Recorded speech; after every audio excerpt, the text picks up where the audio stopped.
ਜੇਕਰ ਗੱਲ ਕੀਤੀ ਹੈ ਬਿਹਾਰ ਦੀ, ਤਾਂ ਬਿਹਾਰ ਦੇ ਵਿੱਚ ਜਿਹੜਾ ਉਹਨਾਂ ਦੇ ਮੁੱਖ ਮੰਤਰੀ ਜੋ ਕਿ ਨੀਤੀਸ਼ ਕੁਮਾਰ ਸੀਗੇ, ਉਹਨਾਂ ਨੇ ਆਪਣਾ ਅਸਤੀਫਾ ਰਾਜਪਾਲ ਨੂੰ ਸੌਂਪ ਦਿੱਤਾ ਹੈ ਜੀ। ਦੇਖੋ, ਜਿਹੜਾ ਨੀਤੀਸ਼ ਕੁਮਾਰ ਹੈ ਇਹ ਕਾਫੀ ਪਲਟੀਆਂ ਮਾਰਨ ਦੇ ਵਿੱਚ ਐਕਸਪਰਟ ਨੇ। ਭਾਰਤੀ ਜਨਤਾ ਪਾਰਟੀ ਕੋਲ ਇੱਕ ਸੀਟ ਘੱਟ ਹੈ, 74 ਨੇ, ਤੇ ਜਨਤਾ ਦਲ ਯੂਨਾਈਟਿਡ ਨੀਤੀਸ਼ ਕੁਮਾਰ ਵਾਲਾ ਇਹਦੇ ਕੋਲ 43 ਨੇ। ਸਾਰੇ ਆਗੂਆਂ ਨੇ ਮਿਲ ਕੇ ਕਿਹਾ ਕਿ ਬਿਹਾਰ ਦੇ ਵਿੱਚ ਹੁਣ ਮਹਾਗਠਬੰਧਨ ਦੀ ਸਰਕਾਰ ਹੋਂਦ 'ਚ ਆ ਗਈ ਹੈ ਔਰ ਜਿਹੜੇ ਭਾਰਤੀ ਜਨਤਾ ਪਾਰਟੀ ਵਾਲੇ ਨੇ ਉਹਨਾਂ ਦੇ ਦੀਵੇ ਬੁਝ ਗਏ ਨੇ। ਲੁਧਿਆਣਾ ਤੋਂ ਆਮ ਆਦਮੀ ਪਾਰਟੀ ਦੇ ਵਿਧਾਇਕ ਗੁਰਪ੍ਰੀਤ ਗੋਗੀ ਦੀ ਤਾਂ ਉਹਨਾਂ ਦਾ ਕਿਹਾ ਜਾ ਰਿਹਾ ਕਿ ਮੈਨੂੰ ਗੈਂਗਸਟਰ ਜਿਹੜੇ ਉਹ ਬਾਰ-ਬਾਰ ਧਮਕੀਆਂ ਦੇ ਰਹੇ ਨੇ। ਗੁਰਪ੍ਰੀਤ ਗੋਗੀ ਵਿਧਾਇਕ ਨੇ, ਉਹਨਾਂ ਨੇ ਜਿਹੜੀ ਸ਼ਿਕਾਇਤ ਦਰਜ ਕਰਾਈ ਹੈ ਥਾਣੇ ਦੇ ਵਿੱਚ, ਉਹਦੇ ਵਿੱਚ ਕਿਹਾ ਕਿ ਕੋਈ ਫੋਨ ਆਉਂਦਾ ਹੈ, ਉਹਦੇ ਵਿੱਚ ਉਹਨਾਂ ਤੋਂ ਕੋਲੋਂ 25 ਲੱਖ ਰੁਪਏ ਦੀ ਫਰੌਤੀ ਦੀ ਮੰਗ ਕੀਤੀ ਜਾਂਦੀ ਹੈ। ਇੰਨੇ ਜ਼ਿਆਦਾ ਗੈਂਗਸਟਰ ਫੜਨ ਤੋਂ ਬਾਅਦ ਵੀ ਪੁਲਿਸ ਜਿਹੜੀ ਹੈ ਲੋਕਾਂ ਨੂੰ ਜਿਹੜੀਆਂ ਨੇ ਧਮਕੀਆਂ ਆ ਰਹੀਆਂ ਨੇ। ਪੰਜਾਬ ਕਾਂਗਰਸ ਦੇ ਪ੍ਰਧਾਨ ਅਮਰਿੰਦਰ ਸਿੰਘ ਰਾਜਾ ਵੜਿੰਗ ਵੱਲੋਂ ਹਲਕਾ ਖੇਮਕਰਨ ਤੋਂ ਜਿਹੜੀ ਤਿਰੰਗਾ ਯਾਤਰਾ ਉਸ ਦੀ ਸ਼ੁਰੂਆਤ ਕੀਤੀ ਗਈ ਹੈ। ਕਈ ਦਿਨਾਂ ਤੋਂ ਇੱਕ ਕਾਰਟੂਨ ਵੀ ਚੱਲ ਰਿਹਾ ਹੈ ਕਿ ਕੋਈ ਬੰਦਾ ਕਿਸੇ ਨੇਤਾ ਕੋਲ ਫੜ ਕੇ ਲੈ ਗਿਆ, ਕਹਿੰਦਾ ਇਹ ਕੀ, ਕਹਿੰਦਾ ਜੀ ਇਹ ਕਹਿੰਦਾ ਵੀ ਤਿਰੰਗਾ ਤਾਂ ਮੇਰੇ ਕੋਲ ਪਿਛਲੇ ਸਾਲ ਦਾ ਹੈਗਾ, ਮੈਨੂੰ ਘਰ ਦੇ ਦਿਓ ਜਿਹਦੇ ਤੇ ਲਾ ਦਿਆਂ, ਮੇਰੇ ਕੋਲ ਘਰ ਨਹੀਂ ਹੈਗਾ। ਇਹਨਾਂ ਦੇ ਜਿਹੜਾ RSS ਦਾ ਹੈੱਡਕੁਆਟਰ ਹੈ ਉੱਥੇ ਤਿਰੰਗਾ ਕਦੋਂ ਲਹਿਰਾਇਆ ਸੀ। ਜਿਹੜਾ ਕੁਝ ਇਹਨਾਂ ਨੇ ਮਹਾਰਾਸ਼ਟਰ ਦੇ ਵਿੱਚ ਕੀਤਾ ਸੀ ਉਹੀ ਕੁਝ ਬਿਹਾਰ ਵਾਲਿਆਂ ਨੇ ਆਪਣੇ ਵਾਲੇ ਪਾਸੇ ਕਰਕੇ ਦਿਖਾਤਾ ਕਿ ਬਿਹਾਰ ਦੇ ਵਿੱਚ ਪਲਟੀ ਵੱਜ ਗਈ। ਭਾਰਤੀ ਜਨਤਾ ਪਾਰਟੀ ਹੁਣ ਸਾਹਮਣੇ ਮੇਜ਼ਾਂ ਤੇ ਬੈਠੇਗੀ। ਜਿੱਥੇ ਔਰਤਾਂ ਨੂੰ ਕਿਰਾਇਆ ਮਾਫ ਕਰਤਾ, ਉਸ ਮਾਫ ਕਰਨ ਕਰਕੇ ਔਰਤਾਂ ਹੀ ਜਿਹੜੀਆਂ ਫਿਰਦੀਆਂ ਨੇ ਤੇ PRTC ਦੇ ਪੀਪੇ ਦੇ ਪੀਪੇ ਰਹਿ ਗਏ, ਰੋਡਵੇਜ ਦੇ ਪੀਪੇ ਦੇ ਪੀਪੇ ਰਹਿ ਗਏ। ਜਿਹੜਾ ਟੈਕਸ ਹੈ ਉਹ ਸਾਤੋਂ ਨਾ ਵਸੂਲਿਆ ਜਾਵੇ, ਇਹ ਗੱਲ ਵੀ ਉਹਨਾਂ ਦੀ ਜਾਇਜ਼ ਹੈ ਕਿ ਜਦੋਂ ਬੱਸਾਂ ਤਾਂ ਖੜੀਆਂ ਰਹੀਆਂ, ਜੈਕਾਂ ਤੇ ਲਾ ਕੇ ਖੜਾ ਕੇ ਰੱਖੀਆਂ ਨੇ, ਉਦੋਂ ਉਹਨਾਂ ਨੇ ਕੋਈ ਕਮਾਈ ਨਹੀਂ ਕੀਤੀ ਤੇ ਉਹਨਾਂ ਦਾ ਉਹ ਟੈਕਸ ਮਾਫ ਕੀਤਾ ਜਾਵੇ। ਕੈਬਨਿਟ ਮੰਤਰੀ ਫੌਜਾ ਸਿੰਘ ਦਾ ਕਹਿਣਾ ਹੈ ਕਿ ਸਰਕਾਰੀ ਨੌਕਰੀਆਂ ਹਰ ਇੱਕ ਨੂੰ ਨਹੀਂ ਦਿੱਤੀਆਂ ਜਾ ਸਕਦੀਆਂ। ਅਧਿਆਪਕ ਰੋਜ਼ ਨਿਕਲਦੇ ਨੇ, ਇਹਨਾਂ ਤਕਨੀਕੀ ਸੰਸਥਾਵਾਂ ਤੋਂ ਤਕਨੀਕੀ ਵਿਦਿਆਰਥੀ ਰੋਜ਼ ਨਿਕਲਦੇ ਨੇ, ਇਹ ਬੰਦ ਕਰ ਦਿਓ, ਲੈ ਕੇ ਨਾ ਜਾਓ ਇਹਨਾਂ ਨੂੰ। ਇਹਦੇ 'ਚ ਮਸਲੇ ਦਾ ਹੱਲ ਕਰਨਾ ਚਾਹੀਦਾ। ਉਹਨਾਂ ਨੇ 15 ਤਰੀਕ ਤੱਕ ਦਾ ਅਲਟੀਮੇਟਮ ਦੇਤਾ। ਡਾਕਟਰ ਰਾਜ ਬਹਾਦਰ ਨੇ ਕਹਿਤਾ ਮੈਂ ਅਸਤੀਫਾ ਵਾਪਸ ਨਹੀਂ ਲੈਣਾ ਤੇ ਮੰਤਰੀ ਜੀ ਨੇ 200 ਗੱਦਾ ਵੀ ਭੇਜਤਾ ਉੱਥੇ।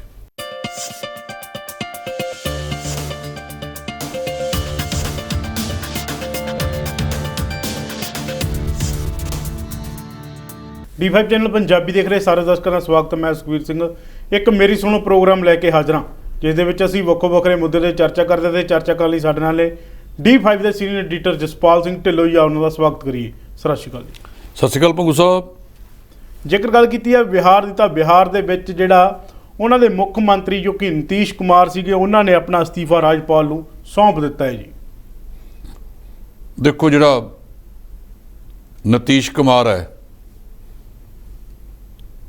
ਇਹ ਕਾਫੀ ਪਲਟੀਆਂ ਮਾਰਨ ਦੇ ਵਿੱਚ ਐਕਸਪਰਟ ਨੇ।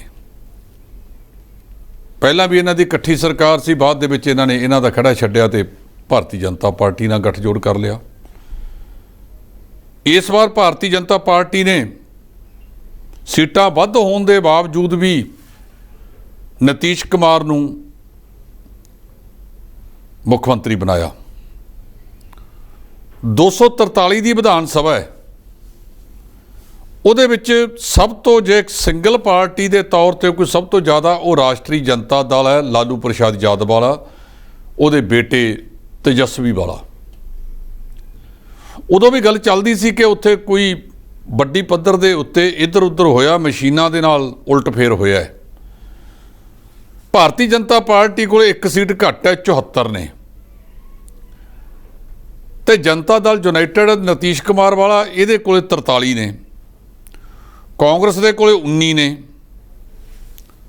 ਖੱਬੀਆਂ ਧਿਰਾਂ ਦੇ ਵਿੱਚੋਂ 16 ਇੱਕ ਕੋਲ ਨੇ ਤੇ CPI-ML ਇਹਨਾਂ ਦੇ ਕੋਲ 12 ਨੇ।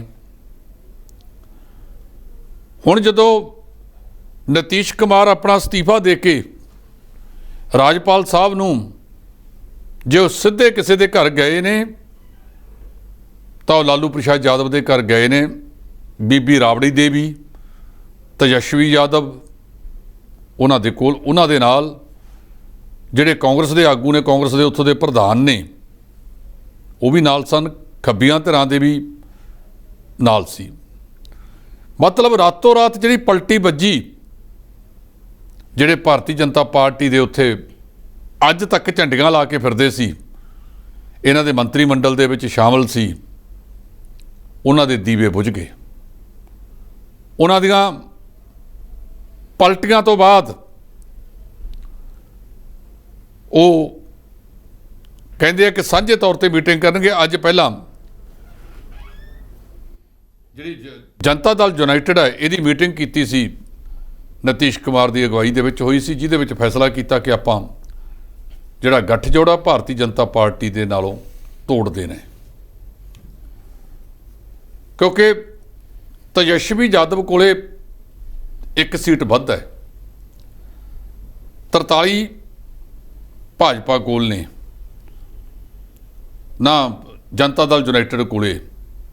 ਜਦੋਂ ਕਾਂਗਰਸ ਵੀ ਇਹਨਾਂ ਦੇ ਨਾਲ ਸ਼ਾਮਲ ਹੋ ਗਈ, ਖੱਬੀਆਂ ਧਿਰਾਂ ਵੀ, ਜੇ ਇਹਨਾਂ ਤਿੰਨਾਂ ਦੀਆਂ ਕੀ ਹੈ 43 ਤੇ 19 62 62 ਤੇ 75 133 ਤਾਂ ਇਹੀ ਬਣ ਜਾਂਦੇ, 122 ਚਾਹੀਦੀਆਂ ਨੇ ਇਹਨਾਂ ਨੂੰ। ਪਤਾ ਲੱਗਿਆ ਕਿ ਜੀਤਨ ਰਾਮ ਮਾਝੀ ਵੀ ਜਿਹੜਾ ਸੀਗਾ ਪਹਿਲਾਂ ਮੁੱਖ ਮੰਤਰੀ ਰਹੇ ਨੇ ਉੱਥੇ, ਉਹਦੇ ਇਹ ਸਾਰੇ ਆਗੂ ਹੁਣ ਇਕੱਠੇ ਹੋ ਗਏ ਨੇ। ਭਾਰਤੀ ਜਨਤਾ ਪਾਰਟੀ ਕੱਲੀ ਰਹਿ ਗਈ ਹੈ ਤੇ ਉਹ ਸਾਰੇ ਆਗੂਆਂ ਨੇ ਮਿਲ ਕੇ ਕਿਹਾ ਕਿ ਬਿਹਾਰ ਦੇ ਵਿੱਚ ਹੁਣ ਮਹਾਗਠਬੰਧਨ ਦੀ ਸਰਕਾਰ ਜੀ ਹੋਂਦ 'ਚ ਆ ਗਈ ਹੈ, ਔਰ ਜਿਹੜੇ ਭਾਰਤੀ ਜਨਤਾ ਪਾਰਟੀ ਵਾਲੇ ਨੇ ਉਹਨਾਂ ਦੇ ਦੀਵੇ ਬੁਝ ਗਏ ਨੇ। ਔਰ ਮੇਰਾ ਖਿਆਲ ਹੈ ਕਿ ਅੱਜ ਜਿਹੜੀ ਰਾਤ ਨੂੰ ਮੀਟਿੰਗ ਹੋਣੀ ਹੈ ਉਹਦੇ ਵਿੱਚ ਫਿਰ ਇੱਕ ਵਾਰ ਇਹਨੂੰ ਨਤੀਸ਼ ਕੁਮਾਰ ਨੂੰ ਆਪਦਾ ਨੇਤਾ ਚੁਣ ਲੈਣਗੇ, ਬਣਾਉਣਗੇ ਉਹ ਨਤੀਸ਼ ਕੁਮਾਰ ਨੂੰ ਹੀ। ਤੇ ਸਭ ਤੋਂ ਵੱਡੀ ਪਾਰਟੀ ਜਿਹੜੀ ਹੈ ਉਹ ਤੇਜਸਵੀ ਯਾਦਵ ਦੀ ਹੈ। ਮੇਰਾ ਖਿਆਲ ਕਿ ਉਹਨਾਂ ਨੂੰ ਵੀ ਤੇਜਸਵੀ ਕੋਲ ਵੀ ਅਹਿਮ ਅਹੁਦਾ ਹੋਵੇਗਾ, ਹੋ ਸਕਦਾ ਉਹਨੂੰ ਡਿਪਟੀ ਮੁੱਖ ਮੰਤਰੀ ਬਣਾ ਦਿੱਤਾ ਜਾਵੇ। ਇਹ ਫੈਸਲਾ ਉਹਨਾਂ ਦੀ ਪਾਰਟੀ ਨੇ ਕਰਨਾ ਕਿ ਉਹਨਾਂ ਨੇ ਨਾਲ ਚੱਲਣਾ ਹੈ ਜਾਂ ਉਹਨਾਂ ਨੇ ਬਾਹਰੋਂ ਸਪੋਰਟ ਦੇਣੀ ਹੈ। ਹਾਲ ਦੀ ਘੜੀ ਇਹ ਸਾਰੇ ਆਗੂ ਜਿਹੜੇ ਆ ਰਾਬੜੀ ਦੇਵੀ ਦੇ ਕੋਲ ਹੋ ਕੇ ਉਸ ਤੋਂ ਬਾਅਦ ਫਿਰ ਇਕੱਠੇ ਰੂਪ ਦੇ ਵਿੱਚ ਨਤੀਸ਼ ਕੁਮਾਰ ਦੇ ਘਰ ਵੱਲ ਨੂੰ ਤੁਰ ਪਏ ਨੇ। ਜੀ, ਇਸ ਦੇ ਨਾਲ ਇਹ ਗੱਲ ਕੀਤੀ ਜਾਵੇ ਲੁਧਿਆਣਾ ਤੋਂ ਆਮ ਆਦਮੀ ਪਾਰਟੀ ਦੇ ਵਿਧਾਇਕ ਗੁਰਪ੍ਰੀਤ ਗੋਗੀ ਦੀ, ਤਾਂ ਉਹਨਾਂ ਦਾ ਕਿਹਾ ਜਾ ਰਿਹਾ ਕਿ ਮੈਨੂੰ ਗੈਂਗਸਟਰ ਜਿਹੜੇ ਉਹ ਬਾਰ-ਬਾਰ ਧਮਕੀਆਂ ਦੇ ਰਹੇ ਨੇ ਜੀ। ਇਹ ਧਮਕੀ ਬਾਰ ਪਤਾ ਨਹੀਂ ਕਿਉਂ ਕਦੋਂ ਤੋਂ ਚੱਲ ਪਿਆ ਜੀ। ਗੁਰਪ੍ਰੀਤ ਗੋਗੀ ਵਿਧਾਇਕ ਨੇ, ਉਹਨਾਂ ਨੇ ਜਿਹੜੀ ਸ਼ਿਕਾਇਤ ਦਰਜ ਕਰਾਈ ਹੈ ਥਾਣੇ ਦੇ ਵਿੱਚ, ਉਹਦੇ ਵਿੱਚ ਕਿਹਾ ਕਿ ਕੋਈ ਫੋਨ ਆਉਂਦਾ ਹੈ, ਉਹਦੇ ਵਿੱਚ ਉਹਨਾਂ ਤੋਂ ਕੋਲੋਂ 25 ਲੱਖ ਰੁਪਏ ਦੀ ਫਰੌਤੀ ਦੀ ਮੰਗ ਕੀਤੀ ਜਾਂਦੀ ਹੈ। ਇਹ ਮਾਮਲੇ ਦੇ ਵਿੱਚ ਪੁਲਿਸ ਨੂੰ ਬਹੁਤ ਸਖਤੀ ਨਾਲ ਜਾਂਚ ਪੜਤਾਲ ਕਰਨੀ ਚਾਹੀਦੀ ਹੈ। ਪਤਾ ਲੱਗੇ ਕਿ ਇਹ ਸਾਰੀਆਂ ਧਮਕੀਆਂ ਅਸਲ ਆ ਰਹੀਆਂ ਨੇ ਜਾਂ ਕੋਈ ਇਸ ਕਿਸਮ ਦਾ ਗਰੋਹ ਬਣ ਗਿਆ ਹੈ ਕਿ ਫੋਨ ਕਰ ਦਿਓ, ਜੇ ਕੋਈ ਦੇ ਗਿਆ ਤਾਂ ਵਧੀਆ, ਨਾ ਦਿੱਤਾ ਇਹਦੀ ਤਹਿ ਤੱਕ ਜਾਣਾ ਚਾਹੀਦਾ ਹੈ ਕਿ ਇੰਨੇ ਜ਼ਿਆਦਾ ਗੈਂਗਸਟਰ ਫੜਨ ਤੋਂ ਬਾਅਦ ਵੀ ਪੁਲਿਸ ਜਿਹੜੀ ਹੈ ਲੋਕਾਂ ਨੂੰ ਜਿਹੜੀਆਂ ਨੇ ਧਮਕੀਆਂ ਆ ਰਹੀਆਂ ਨੇ। ਜੀ, ਇਸ ਦੇ ਨਾਲ ਹੀ ਬੰਬੀਹਾ ਗਰੁੱਪ ਦਾ ਜਿਹੜਾ ਇੱਕ ਗੈਂਗਸਟਰ ਆ ਹੈਪੀ ਭੁੱਲਰ, ਜਿਸ ਨੂੰ ਪੰਜਾਬ ਦੇ ਵਿੱਚ ਜਿਹੜਾ ਗ੍ਰਿਫਤਾਰ ਕੀਤਾ ਗਿਆ। ਹਾਂ, ਇਹ ਪੁਲਿਸ ਨੇ ਅਜੇ ਤੱਕ ਇਹਦੀ ਕੋਈ ਪੁਸ਼ਟੀ ਤਾਂ ਨਹੀਂ ਕੀਤੀ। ਸੂਤਰਾਂ ਦੇ ਹਵਾਲੇ ਤੋਂ ਜਾਣਕਾਰੀ ਇਹ ਮਿਲੀ ਹੈ ਕਿ ਜਿਹੜਾ ਐਂਟੀ ਗੈਂਗਸਟਰ ਟਾਸਕ ਫੋਰਸ ਹੈ ਪ੍ਰਬੋਧ ਬਾਨ ਦੀ ਅਗਵਾਈ ਵਾਲੀ, ਜਿਹਦੇ ਵਿੱਚ ਬੜੇ ਸੀਨੀਅਰ ਅਧਿਕਾਰੀ ਨੇ, ਉਹ ADGP ਨੇ, ਇਹਦੇ ਵਿੱਚ AIG ਗੁਰਮੀਤ ਸਿੰਘ ਚੌਹਾਨ, DSP ਵਿਕਰਮ ਬਰਾੜ ਵਗੈਰਾ ਵਗੈਰਾ, ਇਹ ਸਾਰੇ ਉਹਦੇ 'ਚ ਨੇ। ਉਹਨਾਂ ਨੇ ਇਹਦੇ 'ਚ ਫਿਰ ਇੱਕ ਗੱਲ ਕਹੀ ਹੈ ਕਿ ਅਜੇ ਪੁਸ਼ਟੀ ਨਹੀਂ ਕੀਤੀ, ਲੇਕਿਨ ਜਿਹੜਾ ਸਾਡਾ ਮੀਡੀਆ ਦੇ ਸੂਤਰ ਨੇ ਉਹ ਦੱਸ ਰਹੇ ਨੇ ਕਿ ਬੰਦਾ ਗ੍ਰਿਫਤਾਰ ਕਰ ਲਿਆ। ਇਹਦੇ ਬਾਰੇ ਜਲਦ ਅਧਿਕਾਰਤ ਜਾਣਕਾਰੀ ਪੁਲਿਸ ਅਧਿਕਾਰੀਆਂ ਵੱਲੋਂ ਲੱਗਦਾ ਕਿ ਥੋੜ੍ਹੇ ਸਮੇਂ ਦੇ ਵਿੱਚ ਲੋਕਾਂ ਨਾਲ ਕੀਤੀ ਜਾਵੇਗੀ, ਮੀਡੀਆ ਨਾਲ ਕੀਤੀ ਜਾਵੇਗੀ। ਜੀ, ਪੰਜਾਬ ਕਾਂਗਰਸ ਦੇ ਪ੍ਰਧਾਨ ਅਮਰਿੰਦਰ ਸਿੰਘ ਰਾਜਾ ਵੜਿੰਗ ਵੱਲੋਂ ਹਲਕਾ ਖੇਮਕਰਨ ਤੋਂ ਜਿਹੜੀ ਤਿਰੰਗਾ ਯਾਤਰਾ ਉਸ ਦੀ ਸ਼ੁਰੂਆਤ ਕੀਤੀ ਗਈ ਹੈ। ਇਹ ਤਿਰੰਗਾ ਯਾਤਰਾ ਕਿਉਂਕਿ ਦੇਸ਼ ਦੇ ਪ੍ਰਧਾਨ ਮੰਤਰੀ ਨੇ ਕਹਿਤਾ ਪਹਿਲਾਂ ਕਿ 13 ਤੋਂ ਲੈ ਕੇ 15 ਤੱਕ ਘਰ ਘਰ ਦੇ ਵਿੱਚ ਤਿਰੰਗੇ ਲਾਓ। ਕਈ ਦਿਨਾਂ ਤੋਂ ਇੱਕ ਕਾਰਟੂਨ ਵੀ ਚੱਲ ਰਿਹਾ ਹੈ ਕਿ ਕੋਈ ਬੰਦਾ ਕਿਸੇ ਨੇਤਾ ਕੋਲ ਫੜ ਕੇ ਲੈ ਗਿਆ, ਕਹਿੰਦਾ ਇਹ ਕੀ, ਕਹਿੰਦਾ ਜੀ ਇਹ ਕਹਿੰਦਾ ਵੀ ਤਿਰੰਗਾ ਤਾਂ ਮੇਰੇ ਕੋਲ ਪਿਛਲੇ ਸਾਲ ਦਾ ਹੈਗਾ, ਮੈਨੂੰ ਘਰ ਦੇ ਦਿਓ ਜਿਹਦੇ ਤੇ ਲਾ ਦਿਆਂ, ਮੇਰੇ ਕੋਲ ਘਰ ਨਹੀਂ ਹੈਗਾ। ਇਹ ਸਟੈਰ ਆ ਬਹੁਤ ਵੱਡਾ। ਉਹਨਾਂ ਨੇ ਖੇਮ ਕਰਨ ਤੋਂ ਸ਼ੁਰੂ ਕੀਤੀ ਹੈ।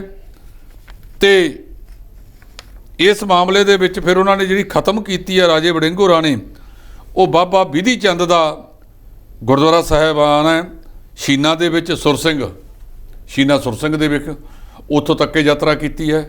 ਦੂਜੇ ਪਾਸੇ ਉਸੇ ਖੇਤਰ ਦੇ ਵਿੱਚ ਜਿਹੜੇ ਭਾਰਤੀ ਜਨਤਾ ਪਾਰਟੀ ਦੇ ਆਗੂ ਨੇ ਤਰਨ ਚੁੱਘ, ਉਹ ਵੀ ਮਜੀਠਾ ਹਲਕੇ ਦੇ ਵਿੱਚ, ਜਿਹਨੂੰ ਅੰਮ੍ਰਿਤਸਰ ਦਿਹਾਤੀ ਕਹਿੰਦੇ ਆਪਾਂ, ਉਸ ਪਾਸੇ ਵੱਲ ਤਿਰੰਗਾ ਯਾਤਰਾ ਕਰ ਰਹੇ ਸਨ। ਹੁਣ ਜਦੋਂ ਤੱਕ 15 ਅਗਸਤ ਆਜ਼ਾਦੀ ਦਿਹਾੜਾ ਨਹੀਂ ਆਉਂਦਾ, ਉਦੋਂ ਤੱਕ ਇਹਨਾਂ ਸਾਰਿਆਂ ਨੇ ਇਸੇ ਤਰ੍ਹਾਂ ਦੇ ਇਹ ਜਿਹੜਾ ਆਜ਼ਾਦੀ ਦਿਵਸ ਨੂੰ ਸਮਰਪਿਤ ਤੇ ਤਿਰੰਗਾ ਯਾਤਰਾ ਕੱਢਣੀ ਹੈ। ਭਾਰਤੀ ਜਨਤਾ ਪਾਰਟੀ ਵਾਲੇ ਪਹਿਲਾਂ ਇਹ ਤਾਂ ਦੱਸ ਦੇਣ ਕਿ ਇਹਨਾਂ ਦੇ ਜਿਹੜਾ RSS ਦਾ ਹੈੱਡਕੁਆਟਰ ਹੈ, ਉੱਥੇ ਤਿਰੰਗਾ ਕਦੋਂ ਲਹਿਰਾਇਆ ਸੀ। ਹੁਣ ਇਹ ਸਾਰਿਆਂ ਤੋਂ ਵੱਧ ਆਪ ਦੇ ਵਿੱਚ ਬੜੇ ਕੌਮੀ ਬਣੇ ਫਿਰਦੇ ਨੇ ਕਿ ਅਸਲ ਸਾਡੇ 'ਤੇ ਚੜ੍ਹਿਆ ਹੋਇਆ ਸਾਰਾ ਤਾਂ ਇਹ, ਕਿ ਸਭ ਤੋਂ ਵੱਧ ਦੇਸ਼ ਭਗਤ ਕੋਈ ਨਹੀਂ। ਪਤਾ ਨਹੀਂ ਇਹ ਕਿੰਨੇ ਕੁ ਦੇਸ਼ ਭਗਤ ਹੈ। ਉਧਰੋਂ ਕੇਜਰੀਵਾਲ ਇਹਨਾਂ ਨੂੰ ਨਾਂ ਦਿੰਦਾ ਕਿ ਜਦੋਂ ਤੋਂ ਇਹ ਦੋਸਤੀਆਂ ਸਰਮਾਏਦਾਰੀ ਨਾਲ ਪਗਾਉਣ ਲੱਗੇ ਨੇ ਮੋਦੀ ਸਾਹਿਬ, ਇਹ ਲੋਕਤੰਤਰ ਲਈ ਸੰਵਿਧਾਨ ਦੇ ਉਲਟਾ ਤੇ ਲੋਕਤੰਤਰ ਲਈ ਖਤਰਾ ਨੇ ਜੀ। ਕਿਸਾਨਾਂ ਕੋ ਹਰਵਿੰਦਰ ਸਿੰਘ ਲੱਖੋਵਾਲ ਦਾ ਕਹਿਣਾ ਹੈ ਕਿ ਕਿਸਾਨਾਂ ਨੂੰ ਆਪਣੀਆਂ ਪ੍ਰਾਪਤੀਆਂ ਦੇ ਲਈ ਜਿਹੜਾ ਇੱਕ ਹੋਰ ਮੋਰਚਾ ਲਾਉਣ ਲਈ ਉਹ ਤਿਆਰ ਰਹਿਣ ਜੀ। ਜਦੋਂ ਤੋਂ ਕੱਲ ਲੋਕ ਸਭਾ ਦੇ ਵਿੱਚ ਬਿਜਲੀ ਸੋਧ ਬਿੱਲ 2022 ਲਿਆਂਦਾ ਜੀ, 19 ਸਾਲਾਂ ਬਾਅਦ ਲੈ ਕੇ ਆਏ ਨੇ। ਇਸ ਤੋਂ ਪਹਿਲਾਂ ਬਿਜਲੀ ਕਾਨੂੰਨ 2003 ਦੇ ਵਿੱਚ ਪਾਸ ਕੀਤਾ ਗਿਆ ਸੀ। ਜਦੋਂ ਇਹ ਬਿਜਲੀ ਕਾਨੂੰਨ 2022 ਆਇਆ, ਮਲਕ ਦੇ ਚੁੱਪ ਚਪੀਤਿਆਂ ਪੇਸ਼ ਕਰਤਾ, ਇਹਨੂੰ ਸਾਰੀਆਂ ਹੀ ਪਾਰਟੀਆਂ ਨੇ ਵਿਰੋਧ ਕੀਤਾ ਹੈ, ਵੱਡੀ ਪੱਧਰ ਤੇ ਵਿਰੋਧ ਕੀਤਾ ਹੈ। ਔਰ ਇੱਕ ਹੋਰ ਰਾਜ ਬਿਹਾਰ ਜੁੜ ਗਿਆ। ਜਿਹੜਾ ਕੁਝ ਇਹਨਾਂ ਨੇ ਮਹਾਰਾਸ਼ਟਰ ਦੇ ਵਿੱਚ ਕੀਤਾ ਸੀ, ਉਹੀ ਕੁਝ ਬਿਹਾਰ ਵਾਲਿਆਂ ਨੇ ਆਪਣੇ ਵਾਲੇ ਪਾਸੇ ਕਰਕੇ ਦਿਖਾਤਾ। ਬਿਹਾਰ ਦਾ ਤਾਂ ਉਦੋਂ ਹੀ ਪਤਾ ਲੱਗ ਗਿਆ ਸੀ ਜਦੋਂ ਨਤੀਸ਼ ਕੁਮਾਰ ਨੀਤੀ ਆਯੋਗ ਦੀ ਮੀਟਿੰਗ 'ਚ ਨਹੀਂ ਆਏ, ਭਾਵੇਂ ਬਹਾਨਾ ਲਾਇਆ ਸੀ ਕਿ ਮੈਨੂੰ ਕਰੋਨਾ ਹੋ ਗਿਆ। ਦੂਜਾ, ਦ੍ਰੋਪਦੀ ਮੁਰਮੂ ਨੂੰ ਜਿਹੜਾ ਸਵਾਗਤੀ ਸਮਾਗਮ ਸੀ, ਉਹਦੇ ਵਿੱਚ ਵੀ ਉਹਨਾਂ ਨੇ ਸ਼ਮੂਲੀਅਤ ਨਹੀਂ ਕੀਤੀ। ਸੋ ਆਪਾਂ ਦੂਜੇ ਪਾਸੇ ਚੱਲ ਕੇ ਗੱਲ ਕਰੀਏ, ਹਰਿੰਦਰ ਲੱਖੋਪਾਲ ਉਹਨਾਂ ਨੇ ਕਿਹਾ, ਉਹ ਕਿਸਾਨ ਦੇ ਆਗੂ ਨੇ। ਮੈਂ ਜਿਹੜੀ ਗੱਲ ਬਿਹਾਰ ਦੀ ਇਸ ਕਰਕੇ ਦੁਬਾਰਾ ਕੀਤੀ ਕਿ ਬਿਹਾਰ ਦੇ ਵਿੱਚ ਪਲਟੀ ਵੱਜ ਗਈ। ਭਾਰਤੀ ਜਨਤਾ ਪਾਰਟੀ ਹੁਣ ਸਾਹਮਣੇ ਮੇਜ਼ਾਂ ਤੇ ਬੈਠੇਗੀ ਤੇ ਜਿਹੜੇ ਸਾਹਮਣੇ ਬਹਿੰਦੇ ਸੀ ਉਹ ਹੁਣ ਸੱਤਾ 'ਚ ਬੈਠਣਗੇ। ਇਸ ਕਰਕੇ ਉੱਥੇ ਵੀ ਇਸ ਐਕਟ ਦਾ ਹੁਣ ਵਿਰੋਧ ਹੋਵੇਗਾ। ਸੋ ਲੱਖੋਵਾਲ ਸਾਹਿਬ ਕਹਿੰਦੇ ਨੇ ਕਿ ਸਾਨੂੰ ਦੁਬਾਰਾ ਤੋਂ ਜਿਹੜਾ ਹੈਗਾ ਸੰਘਰਸ਼ ਲੜਨਾ ਪਵੇਗਾ। ਦੇਖੋ, ਸਰਕਾਰ ਜ਼ੁਬਾਨ ਹੁੰਦੀ ਹੈ। ਇਹਨਾਂ ਨੂੰ ਤਾਂ 9 ਦਸੰਬਰ 2020 ਨੂੰ ਲਿਖ ਕੇ ਦਿੱਤਾ ਸੀ ਕਿ ਬਿਜਲੀ ਐਕਟ 2022 ਅਸੀਂ ਨਹੀਂ ਲਿਆਵਾਂਗੇ। ਭਾਵੇਂ ਇੱਕ ਵਾਰੀ ਅੜਿੱਕਾ ਪੈ ਗਿਆ ਕਿ ਇਹਨੂੰ ਸਟੈਂਡਿੰਗ ਕਮੇਟੀ ਹੈ ਜਿਹੜੀ ਲੋਕ ਸਭਾ ਦੀ, ਉਹਦੇ ਕੋਲੇ ਭੇਜਤਾ। ਪਤਾ ਨਹੀਂ ਉੱਥੋਂ ਠੰਡੇ ਬਸਤੇ 'ਚੋਂ ਇਹ ਸਾਲ ਨੂੰ ਨਿਕਲਦਾ, 6 ਮਹੀਨਿਆਂ ਨੂੰ ਨਿਕਲਦਾ, ਜਾਂ ਉਦੋਂ ਬਾਅਦ, ਉਸ ਤੋਂ ਬਾਅਦ ਫਿਰ ਨੇੜੇ ਲੋਕ ਸਭਾ ਦੀਆਂ ਚੋਣਾਂ ਆ ਜਾਣਗੀਆਂ ਜੀ। ਨਿੱਜੀ ਬੱਸਾਂ ਦੇ ਮਾਲਕਾਂ ਵੱਲੋਂ ਅੱਜ ਹੜਤਾਲ ਕੀਤੀ ਗਈ, ਜਿਸ ਨੂੰ ਲੈ ਕੇ ਸਵਾਰੀਆਂ ਨੂੰ ਕਈ ਥਾਵਾਂ 'ਤੇ ਮੁਸ਼ਕਲਾਂ ਦਾ ਸਾਹਮਣਾ ਕਰਨਾ ਪਿਆ। ਇੱਕ ਪਾਸੇ ਸਵਾਰੀਆਂ ਨੂੰ ਮੁਸ਼ਕਲਾਂ ਦਾ ਸਾਹਮਣਾ ਕਰਨਾ ਪਿਆ, ਦੂਜੇ ਪਾਸੇ ਬਹੁਤ ਸਾਰੀਆਂ ਸਵਾਰੀਆਂ ਸਰਕਾਰੀ ਲਾਰੀਆਂ 'ਚ ਚੜ੍ਹੀਆਂ, ਜਿੱਥੇ ਔਰਤਾਂ ਨੂੰ ਕਿਰਾਇਆ ਮਾਫ ਕਰਤਾ। ਉਸ ਮਾਫ ਕਰਨ ਕਰਕੇ ਔਰਤਾਂ ਹੀ ਚੜ੍ਹੀਆਂ ਫਿਰਦੀਆਂ ਨੇ ਤੇ PRTC ਦੇ ਪੀਪੇ ਦੇ ਪੀਪੇ ਰਹਿ ਗਏ, ਰੋਡਵੇਜ ਦੇ ਪੀਪੇ ਦੇ ਪੀਪੇ ਰਹਿ ਗਏ। ਇਹਨਾਂ ਦੀਆਂ ਮੰਗਾਂ ਨੇ ਬਹੁਤ ਚਿਰ ਤੋਂ ਚੱਲਦੀਆਂ ਆ ਰਹੀਆਂ। ਮੇਨ ਮੰਗ ਇਹਨਾਂ ਦੀ ਇਹ ਹੈ ਕਿ ਜਿਹੜੀ ਕਰੋਨਾ ਮਹਾਮਾਰੀ ਦੇ ਦੌਰਾਨ ਜਿਹੜਾ ਟੈਕਸ ਹੈ ਉਹ ਸਾਤੋਂ ਨਾ ਵਸੂਲਿਆ ਜਾਵੇ। ਇਹ ਗੱਲ ਵੀ ਉਹਨਾਂ ਦੀ ਜਾਇਜ਼ ਹੈ ਕਿ ਜਦੋਂ ਬੱਸਾਂ ਤਾਂ ਖੜੀਆਂ ਰਹੀਆਂ, ਜੈਕਾਂ ਤੇ ਲਾ ਕੇ ਖੜਾ ਕੇ ਰੱਖੀਆਂ ਨੇ, ਉਦੋਂ ਉਹਨਾਂ ਨੇ ਕੋਈ ਕਮਾਈ ਨਹੀਂ ਕੀਤੀ ਤੇ ਉਹਨਾਂ ਦਾ ਉਹ ਟੈਕਸ ਮਾਫ ਕੀਤਾ ਜਾਵੇ। ਹੋਰ ਵੀ ਉਹਨਾਂ ਦੀਆਂ ਕਾਫੀ ਮੰਗਾਂ ਨੇ ਜਿਨ੍ਹਾਂ ਨੂੰ ਲੈ ਕੇ ਉਹਨਾਂ ਨੇ ਇਹ ਮਾਮਲੇ ਦੇ ਵਿੱਚ ਅੱਜ ਬੜੀ ਜਦੋਜਹਿਦ ਕੀਤੀ ਹੈ। ਉਮੀਦ ਕੀ ਰੱਖਣੀ ਚਾਹੀਦੀ ਹੈ ਕਿ ਅਗਲੇ ਦਿਨਾਂ ਦੇ ਵਿੱਚ ਵੀ ਇਹ ਜਦੋਜਹਿਦ ਵੱਧਦੀ ਜਾ ਸਕਦੀ ਹੈ ਜੀ। ਇਸ ਨਾਲ ਅਰਵਿੰਦ ਕੇਜਰੀਵਾਲ ਦਾ ਕਹਿਣਾ ਹੈ ਕਿ 75 ਸਾਲਾਂ ਦੇ ਵਿੱਚ ਸਾਡੇ ਤੋਂ ਕਈ ਦੇਸ਼ ਜਿਹੜੇ ਅੱਗੇ ਨਿਕਲ ਚੁੱਕੇ ਨੇ ਤੇ ਬੁੱਧੀਮਾਨ ਹੋਣ ਦੇ ਕਰਕੇ ਅਸੀਂ ਫਿਰ ਵੀ ਪਿੱਛੇ ਹਾਂ ਜੀ। ਇਹ ਦੇਸ਼ ਦੇ ਪ੍ਰਧਾਨ ਮੰਤਰੀਆਂ ਤੇ ਸਟੈਰ ਹੈ ਅਰਵਿੰਦ ਕੇਜਰੀਵਾਲ ਦਾ ਜੀ। ਉਹ ਕਹਿੰਦੇ ਕਿ ਬਹੁਤ ਸਾਰੇ ਛੋਟੇ-ਛੋਟੇ ਮੁਲਕ ਵੀ ਸਾਡੇ ਤੋਂ ਅੱਗੇ ਲੰਘੇ, ਪਰ ਅਸੀਂ ਕਿਉਂਕਿ ਬੁੱਧੀਮਾਨੀ ਬਹੁਤ ਆ ਭਾਰਤ ਦੇ ਵਿੱਚ, ਇੱਕ ਤੋਂ ਲੈ ਕੇ ਦੂਜਾ ਵੱਡੇ ਤੋਂ ਵੱਡਾ ਬੁੱਧੀਮਾਨ ਇੱਥੇ ਤੁਰਿਆ ਫਿਰਦਾ ਹੈ, ਜਿਸ ਕਰਕੇ ਅਸੀਂ ਸਮਝਦੇ ਹਾਂ ਕਿ ਉਹਨਾਂ ਬੁੱਧੀਮਾਨਾਂ ਦੇ ਸਿਰ ਤੇ ਕਿਹਾ ਕੁਛ ਹੋਰ ਹੈ ਕਿ ਨਾ ਸ਼ਬਦ ਬੁੱਧੀਮਾਨ ਆ, ਦੂਰੇ ਅਰਥ ਨੇ ਇਹਦੇ ਕਿ ਸਾਡਾ ਮੁਲਕ ਉਹਨਾਂ ਛੋਟੇ ਛੋਟੇ ਮੁਲਕਾਂ ਤੋਂ ਵੀ ਪਿੱਛੇ ਰਹਿ ਗਿਆ ਜਿਹੜੇ ਸਾਤੋਂ ਤਰੱਕੀ ਕਿਤੇ ਬਹੁਤ ਵੱਧ ਕਰ ਗਏ ਨੇ। ਕੇਜਰੀਵਾਲ ਸਾਹਿਬ ਇੱਕ ਚੀਜ਼ ਭੁੱਲਿਓ ਨਾ ਕਿ ਜੇ ਭ੍ਰਿਸ਼ਟਾਚਾਰੀ ਦੇ ਵਿੱਚ ਤੁਸੀਂ ਕਿਸੇ ਦਾ ਮੁਕਾਬਲਾ ਕਰਾਉਣਾ ਹੈ ਤਾਂ ਮੇਰਾ ਖਿਆਲ ਸਾਡੇ ਵਾਲੇ ਪਹਿਲੇ ਨੰਬਰ ਤੇ ਆ ਜਾਣਗੇ। ਜੀ, ਮਾਈਨਿੰਗ ਮੰਤਰੀ ਹਰਜੋਤ ਬੈਂਸ ਦਾ ਵੱਡਾ ਐਕਸ਼ਨ ਆ, ਜਿਨ੍ਹਾਂ ਨੇ ਇੱਕ ਸੀਨੀਅਰ ਅਧਿਕਾਰੀ ਨੂੰ ਜਿਹੜਾ ਮੁਤੱਲਕ ਕੀਤਾ ਜੀ। ਇਹ ਐਕਸੀਅਨ ਪੱਧਰ ਦਾ ਅਧਿਕਾਰੀ ਹੈ ਜਿਹਨੂੰ ਪੰਜਾਬੀ 'ਚ ਕਾਰਜਕਾਰੀ ਇੰਜੀਨੀਅਰ ਕਹਿੰਦੇ ਆ। ਉਹਨਾਂ ਦਾ ਨਾਮ ਹੈ ਪਨੀਤ ਸ਼ਰਮਾ ਜੀ। ਕਹਿੰਦੇ ਆ ਕਿ ਉਹਨਾਂ ਦੀ ਕੋਈ ਡਿਊਟੀ ਲਾਈ ਗਈ ਸੀ ਵਿਭਾਗ ਵੱਲੋਂ, ਜਿਹੜੀ ਡਿਊਟੀ ਉਹਨਾਂ ਨੇ ਸਹੀ ਤਰੀਕੇ ਦੇ ਨਾਲ ਨਹੀਂ ਨਿਭਾਈ, ਜਿਸ ਕਰਕੇ ਫਿਰ ਉਹਨਾਂ ਨੂੰ ਅੱਜ ਮੁਅੱਤਲ ਕਰ ਦਿੱਤਾ ਗਿਆ ਹੈਗਾ। ਹਰਜੋਤ ਬੈਂਸ ਨੇ ਜਿਵੇਂ ਕਹਿੰਦੇ ਆ ਨਾ ਕਿ ਜਦੋਂ ਇਸ ਤਰ੍ਹਾਂ ਦਾ ਕੰਮ ਕਰਨਾ ਹੋਵੇ ਤਾਂ ਕਈ ਹੋਰ ਵੀ ਦੂਜਿਆਂ ਨੂੰ ਵੀ ਦਿਖਾਇਆ ਜਾਂਦਾ ਹੈ ਕਿ ਇਸ ਪੱਧਰ ਦੇ ਜੇ ਅਧਿਕਾਰੀ ਤੇ ਕਾਰਵਾਈ ਹੋ ਸਕਦੀ ਹੈ ਤਾਂ ਬਾਕੀਆਂ ਤੇ ਵੀ ਕਾਰਵਾਈ ਹੋ ਸਕਦੀ ਹੈ। ਇਹ ਉਹਨਾਂ ਨੇ ਮੈਂ ਸਮਝਦਾ ਕਿ ਜੇ ਉਹਨੇ ਕੁਤਾਹੀ ਕੀਤੀ ਹੈ ਤਾਂ ਇੱਕ ਚੰਗਾ ਕੰਮ ਹੈ, ਇਹਦੇ ਨਾਲ ਦੂਜਿਆਂ ਨੂੰ ਵੀ ਕੰਨ ਹੋਣਗੇ। ਜੀ, ਕੈਬਨਿਟ ਮੰਤਰੀ ਫੌਜਾ ਸਿੰਘ ਦਾ ਕਹਿਣਾ ਹੈ ਕਿ ਸਰਕਾਰੀ ਨੌਕਰੀਆਂ ਹਰ ਇੱਕ ਨੂੰ ਨਹੀਂ ਦਿੱਤੀਆਂ ਜਾ ਸਕਦੀਆਂ। ਫੌਜਾ ਸਿੰਘ ਅੱਜ ਉਸ ਪੰਜਾਬ ਖੇਤੀਬਾੜੀ ਯੂਨੀਵਰਸਿਟੀ ਦੇ ਵਿੱਚ ਗਏ ਸਨ ਜੀ, ਜਿਹਦਾ ਵਾਈਸ ਚਾਂਸਲਰ ਹੀ ਨਹੀਂ ਹੈਗਾ, ਪਿਛਲੇ ਸਾਲ ਦਾ ਅਸਤੀਫਾ ਦਿੱਤਾ ਹੋਇਆ ਹੈ। ਉਹਨਾਂ ਦਾ ਕਹਿਣਾ ਹੈ ਉੱਥੇ ਨਾ ਰਜਿਸਟਰਾਰ, ਨਾ ਵਾਈਸ ਚਾਂਸਲਰ ਔਰ ਨਾ ਕਈ ਵਿਭਾਗਾਂ ਦੇ ਦੀਨ, ਕਈ ਵਿਭਾਗਾਂ ਦੇ ਮੁਖੀ, ਇੱਥੋਂ ਤੱਕ ਕਿ 15 ਵਿਭਾਗਾਂ ਦੇ ਡਬਲ ਚਾਰਜ ਨੇ ਅਧਿਕਾਰੀਆਂ ਦੇ ਕੋਲ। ਡਾਕਟਰ BS ਢਿੱਲੋਂ ਹੁੰਦੇ ਸੀ ਇਹਦੇ ਵਾਈਸ ਚਾਂਸਲਰ, ਉਹਨਾਂ ਨੇ 1 ਜੂਨ 2021 'ਚ ਅਸਤੀਫਾ ਦੇਤਾ ਸੀ ਤੇ ਚਾਰਜ ਵਿਭਾਗ ਦੇ ਸਕੱਤਰ ਸਰਬਜੀਤ ਸਿੰਘ IAS ਕੋਲੇ ਚਲਾ ਗਿਆ। ਉਹਨਾਂ ਦੀ ਐਸੋਸੀਏਸ਼ਨ ਆ, ਅਧਿਆਪਕਾਂ ਦੀ ਐਸੋਸੀਏਸ਼ਨ, ਉਹਦੇ ਆਗੂ ਨੇ ਮਨਦੀਪ ਸਿੰਘ। ਉਹ ਕਹਿੰਦੇ ਕਿ ਇਹ ਦੇਖੋ ਸਰਕਾਰ ਦਾ, ਇਹ ਪਿਛਲੀ ਸਰਕਾਰ ਤੋਂ ਤੁਰਿਆ ਹੁੰਦਾ, ਕੈਪਟਨ ਅਮਰਿੰਦਰ ਸਿੰਘ ਵੇਲੇ ਤੋਂ। ਨਾ ਚੰਨੀ ਸਾਹਿਬ ਨੇ ਤਵੱਜੋ ਦਿੱਤੀ, ਜਿਹੜਾ ਖੇਤੀ ਪ੍ਰਧਾਨ ਸੂਬਾ ਹੋਵੇ, ਸਰਦਾਰ ਪ੍ਰਤਾਪ ਸਿੰਘ ਕੈਰੋਂ ਨੇ ਯੂਨੀਵਰਸਿਟੀ ਸਥਾਪਿਤ ਕੀਤੀ ਸੀ ਖੇਤੀਬਾੜੀ ਦੇ ਆਧਾਰਤ, ਤੇ ਬਾਕੀ ਆ ਸਭ ਕੁੰਭਕਰਨੀ ਨੀਂਦ ਸੁੱਤੇ ਰਹੇ। ਇਹਨਾਂ ਵਿਦਿਅਕ ਅਦਾਰਿਆਂ ਦੇ ਨਾਲ ਇਹਨਾਂ ਨੇ ਟਿਚਰਾਂ ਕੀਤੀਆਂ ਤੇ ਚੰਨੀ ਸਾਹਿਬ ਆਏ, ਉਹਨਾਂ ਨੇ ਵੀ ਨਹੀਂ ਲਾਇਆ ਤੇ 4 ਮਹੀਨੇ ਤੋਂ ਵੱਧ ਸਮਾਂ ਇਹ ਮੌਜੂਦਾ ਸਰਕਾਰ ਦਾ ਲੰਘ ਗਿਆ। ਅੱਜ ਉੱਥੇ ਫੌਜਾ ਸਿੰਘ ਸਰਾਰੀ ਜਿਹਦੇ ਕੋਲੇ ਬਾਗਬਾਨੀ ਦਾ ਭਾਗ ਆ, ਬਾਗਬਾਨੀ ਦਾ ਕੋਰਸ ਵੀ ਉੱਥੇ ਹੀ ਹੁੰਦਾ ਹੈ। ਤੇ ਕੁਲਦੀਪ ਸਿੰਘ ਧਾਲੀਵਾਲ ਨਾਲ ਜਦੋਂ ਗੱਲ ਕੀਤੀ ਸੰਬੰਧਿਤ ਪੱਤਰਕਾਰ ਨੇ, ਉਹ ਕਹਿੰਦੇ ਜੀ ਜਲਦੀ ਕਰ ਰਹੇ ਹਾਂ ਆਪਾਂ ਇੱਥੇ। ਅਜੇ ਮੇਰਾ ਖਿਆਲ ਕੇਜਰੀਵਾਲ ਸਾਹਿਬ ਨੇ ਮਹੂਰਤ ਕੱਢਿਆ ਨਹੀਂ। ਇਹਨਾਂ ਦੀ ਗੰਭੀਰਤਾ ਦੇਖੋ ਰਾਜਸੀ ਲੋਕਾਂ ਦੀ।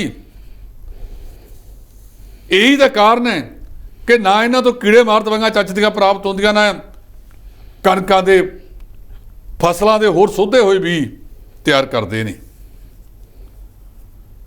ਜੇ ਉਹਨਾਂ ਕੋਲ ਸਟਾਫ ਹੀ ਨਹੀਂ ਪੂਰਾ, ਘਰ ਨੂੰ ਚਲਾਉਣ ਵਾਲਾ ਮੁਖੀ ਨਹੀਂ ਹੈਗਾ, ਘਰ ਨੂੰ ਚਲਾਉਣ ਵਾਲਾ ਡਿਪਟੀ ਮੁਖੀ ਨਹੀਂ ਹੈਗਾ, ਵੱਖ-ਵੱਖ ਘਰਾਂ ਦੇ ਮੋਹਰੀ ਨਹੀਂ ਹੈਗੇ, ਤੇ ਤਰੱਕੀ ਉਸ ਪਿੰਡ ਨੇ ਸੁਆਹ ਕਰਨੀ ਹੈ।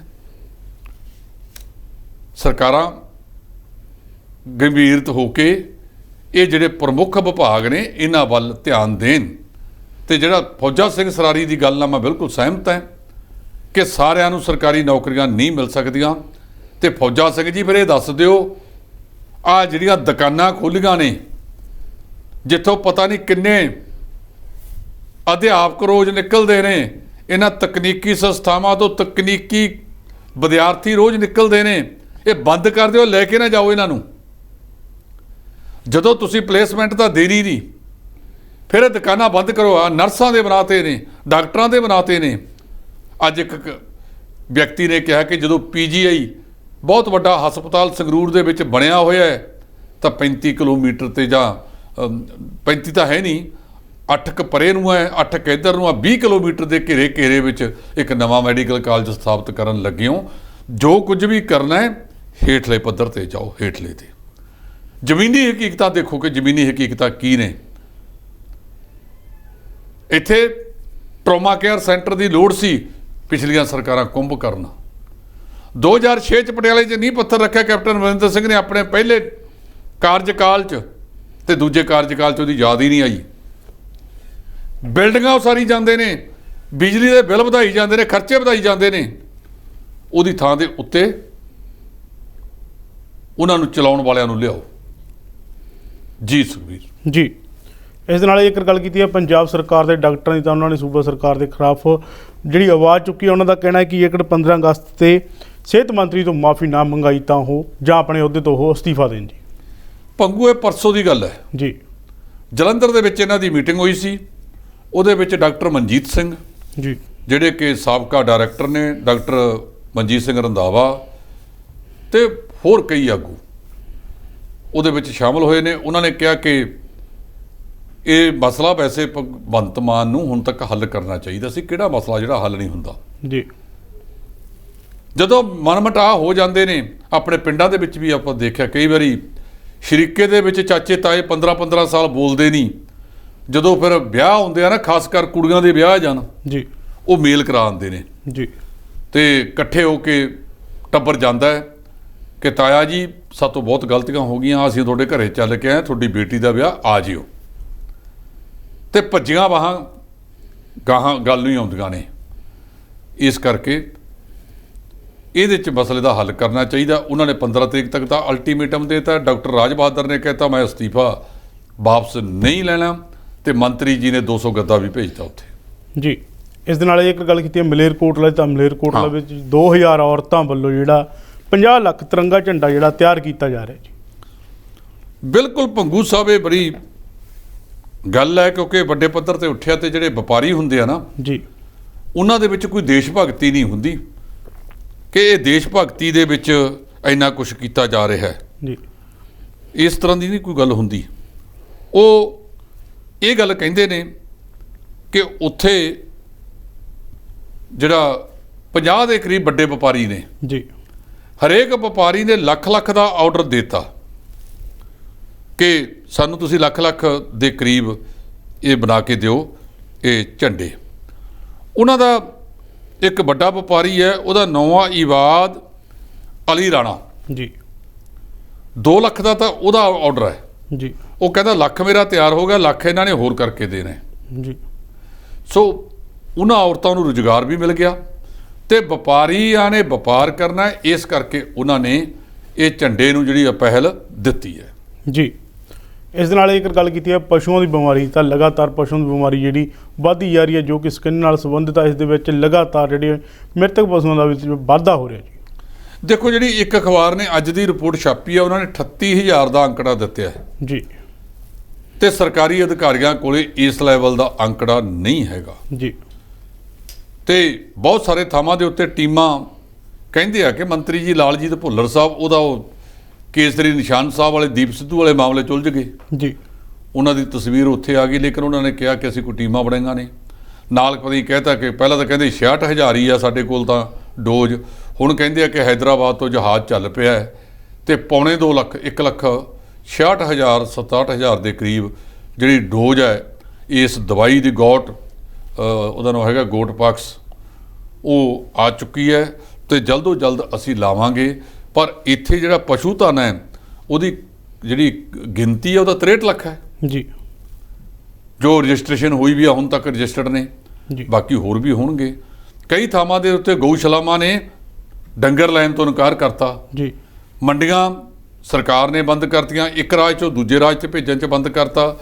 ਜਿਨ੍ਹਾਂ ਰਾਜਾਂ ਦੇ ਵਿੱਚ ਇਹ ਬਿਮਾਰੀ ਘੱਟ ਹੈ, ਸਰਕਾਰ ਇਹ ਪ੍ਰਬੰਧ ਕਰੇ, ਉੱਥੋਂ ਲਿਆ ਕੇ ਜਿਹੜੇ ਕੈਂਪ ਨੇ, ਇਸ ਵੇਲੇ ਨਵੀਂ ਭਰਤੀ ਤਾਂ ਜੇ ਹੋ ਨਹੀਂ ਸਕਦੀ, 4 ਵੈਟਰਨਰੀ ਇੰਸਪੈਕਟਰ ਕੋਲ ਹੈ, ਇੱਕ ਬੰਦੇ ਕੋਲੇ 4 ਡਿਸਪੈਂਸਰੀਆਂ ਦਾ ਕੰਮ ਹੈ ਜੀ, ਤੇ ਸਰਕਾਰ ਕਹਿੰਦੀ ਅਸੀਂ ਬਦਲਾਅ ਲੈ ਕੇ ਆਉਣਾ, ਪਤਾ ਨਹੀਂ ਕਿਹੜਾ ਕੁਝ ਕਰਕੇ ਲਿਆਉਣਾ ਹੈ। ਸੋ ਭੱਗੂ ਸਾਹਿਬ, ਇਸ ਮਾਮਲੇ ਦੇ ਵਿੱਚ ਸਰਕਾਰ ਜਿਵੇਂ ਹਿਮਾਚਲ ਦੇ ਵਿੱਚ ਘੱਟ ਹੈ ਸਾਡੇ ਮੁਕਾਬਲੇ, ਤਾਂ ਇਸ ਜਿੱਥੇ ਵੀ ਇਹਦੀ ਘੱਟ ਪ੍ਰਕੋਪ ਹੈ, ਜੇ ਉੱਥੋਂ ਡੈਪੂਟੇਸ਼ਨ ਲਈ ਜਾਂ ਡੈਪੂਟੇਸ਼ਨ ਨਾ ਵੀ ਲਿਆਓ, ਸਪੈਸ਼ਲ ਕੈਂਪ ਵਾਸਤੇ ਹਫ਼ਤੇ 10 ਦਿਨ ਵਾਸਤੇ ਵੈਟਰਨਰੀ ਟੀਮਾਂ ਲਿਆਂਦੀਆਂ ਜਾਣ ਤਾਂ ਜਲਦ ਵੈਕਸੀਨੇਸ਼ਨ ਜਿਹੜੇ ਤੰਦਰੁਸਤ ਪਸ਼ੂ ਹੈ ਉਹਨਾਂ ਨੂੰ ਪਹਿਲ ਦੇ ਆਧਾਰ ਤੇ ਦਿੱਤੀ ਜਾਵੇ। ਬੜੀ ਵੱਡੀ ਬਿਮਾਰੀ ਪਈ ਹੈ, ਦੱਖਣੀ ਅਫਰੀਕਾ ਤੋਂ ਆਈ ਹੈ ਔਰ ਦੱਸ ਦੇਵਾਂ ਕਿ ਜਿਹੜਾ ਚਿੱਚੜ ਹੈ ਮੱਖੀ ਤੇ ਮੱਛਰ ਤੋਂ ਫੈਲਦੀ ਹੈ। ਮੱਖੀ ਤੇ ਮੱਛਰ ਦਾ ਜਿਹੜਾ ਆਪਦਾ ਪ੍ਰਬੰਧ ਕਰ ਲਓ, ਡੰਗਰਾਂ ਨੂੰ ਮੱਖੀ ਮੱਛਰ ਤੋਂ ਬਚਾ ਲਓ, ਉੱਥੇ ਫਿਰ ਇਸ ਬਿਮਾਰੀ ਦਾ ਪਸਾਰ ਨਹੀਂ ਹੁੰਦਾ ਔਰ ਜਿਹਨੂੰ ਹੋ ਗਿਆ ਉਹਨੂੰ ਦੂਜਿਆਂ ਨਾਲੋਂ ਵੱਖਰਾ ਰੱਖਿਆ ਜਾਵੇ। ਜਿਹੜੇ ਡੰਗਰ ਮਰ ਗਏ, ਸਰਕਾਰ ਅੰਕੜਾ ਕੁਛ ਬੋਲਦੀ ਹੈ, ਅਸਲ ਅੰਕੜਾ ਉਸ ਤੋਂ ਕਈ ਗੁਣਾ ਜ਼ਿਆਦਾ ਹੈ।